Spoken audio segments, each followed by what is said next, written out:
Hello, my name's Andy. Welcome to episode 77 of Keeping Water. In last week's episode, I talked about why I'd installed a Tempest into my filtration and how I did it. If you've not seen that video, there's a link up there to it. In this week's episode, I'm going to do a little bit of an initial review.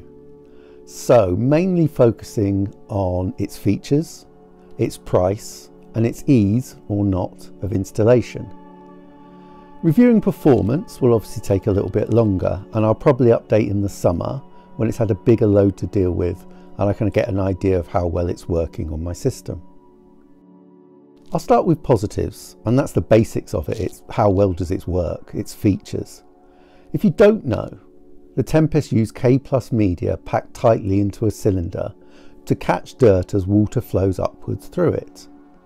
The system cleans the media by siphoning in air through a one-way valve, which agitates the water, which in turn agitates the media and cleans dirt off it.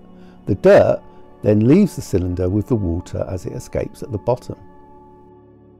I think it's a really elegant design. I really like it. I think the fact you don't need any extra equipment like air pumps, you're not using any extra power, is a real bonus. I think it's a really, as I said, elegant and clever design. There's been a lot of discussion about how effective it is and whether a different solution using powered air, as many DIY versions do, is actually better and cleans the media better. The argument for powered air is obviously it agitates the water and the media more strongly. The argument for siphoned air, like the Tempest, is that actually too strong an agitation pushes dirt above the media, which is then returned to the pond when the system is turned back on. Now, both arguments seem really feasible to me, and I'm not sure I've seen enough evidence for either to know which is best. And only time will tell what works best with my system and how effective it is in cleaning dirt off the media.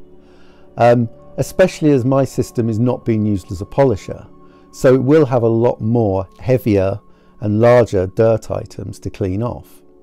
Anyway, in the summer, I'll do a review on its performance and I'll let you know how it's got on. Next, I'll move on to a negative and something that's long been critiqued since the Tempest was released, and that's its price. £250 does seem quite a lot, although it has to be said it is comparable with other pond equipment, especially pond equipment that's been designed for the koi market.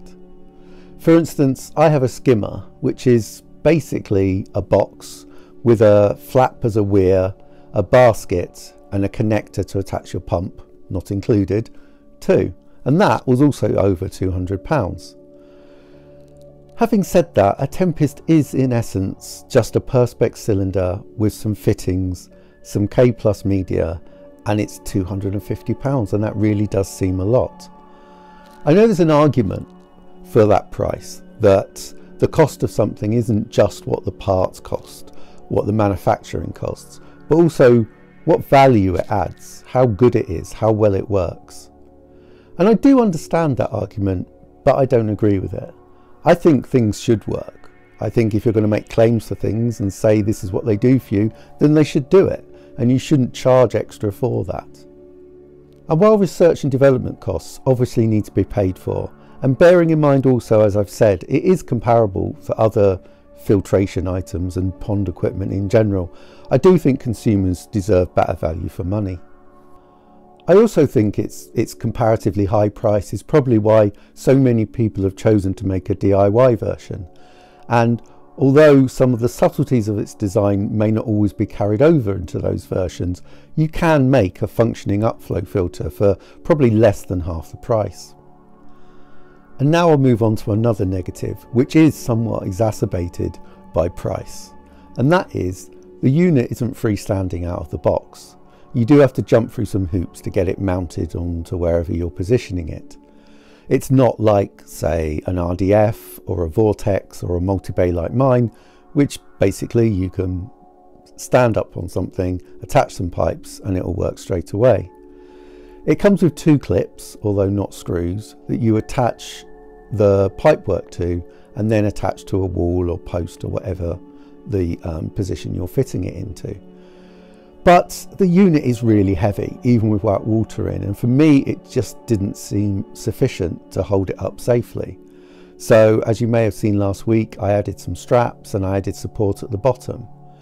And I think it's a lot of extra work for consumers to go to, and indeed cost, as a basic requirement for getting it running, not just as a way some people might like to improve or to make it meet the specifics of their system. It's just everyone's got to do it to make it running. And I think, bearing in mind that I think it's expensive to start with, I think that's a little much. For it to come with some extra fittings, to have a bit more flexibility, or even some kind of freestanding frame, I think would go a long way to making the price more palatable. Now back to some positives. Aside from the installation problems I've spoken about, the rest of the installation and putting it together went with absolutely no problems. Gluing the pipe work and the gate valves went absolutely fine, and if you've ever glued pipes together, it's really simple. And at the end of it, I had no leaks. Well, from that part of the system, as I said last week. Some of the other parts that I did, yeah, there was a couple of leaks. And everything worked with no problems, and even the slightly unnecessary test clean I did worked flawlessly.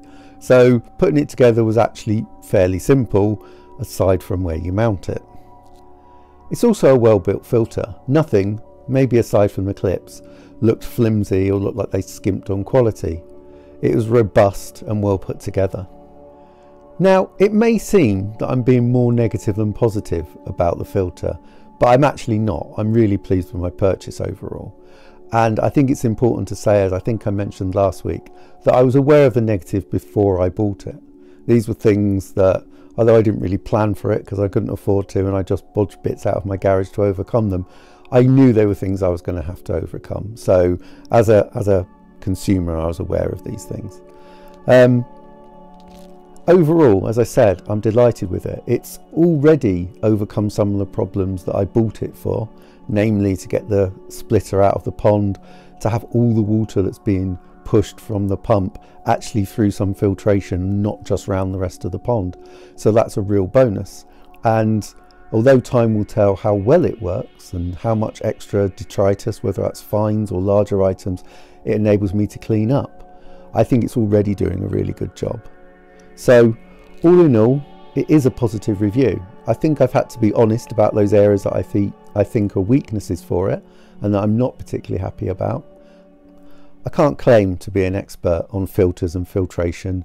I can't claim if using a one-way valve to siphon air to agitate media has been used before. It may have been. I do think it's a really clever idea either way. But I think it's a well put together filter. It's an expensive filter for what it is, but it's well put together, and I think it's definitely a bonus for my system. I would love to hear what you think about Tempest filters, about my thoughts on a Tempest filter, whether you've got one yourself or not. I think initially when Tempest came out, there was quite a lot of polarized opinions. People were saying they were the best filter for 20 years, and other people were saying, oh no, I think they're overrated. And I think, as anything, probably the truth is in the middle somewhere, and it's how you use them and what you use them for and how you incorporate them into your system. I think in buying any filter, and I'm not really anybody to advise you, to be honest, I think you need to not only look what works for other people, but really think about what's going to work with your system and what's going to fit in best and what's going to fill any gaps you feel you have. And again, that was the reason why I bought a Tempest. It wasn't this wonderful, all magical water polisher. It was because it absolutely ticked all the boxes for me. Right, if you've enjoyed this episode, please give it a like. If you're not already subscribed, please do. As I make this video, I'm at 399 subscribers, so if only one of you subscribes, that'll be super, because I'll get up to 400. It's took me a long time to get from 300 to 400, but I'm really glad I'm there, and thank you for everyone who does subscribe and everyone who watches my videos. So next week, I really hope that I'll be talking to you about fish. I've got no guarantees the fish will come, but it would be perfect timing because I've got a week off work. If the fish don't come, then hopefully I'll be showing you some work I'm doing around the pond to tidy things up. I'll update on the Tempest if anything goes wrong or goes right, or is anything significant.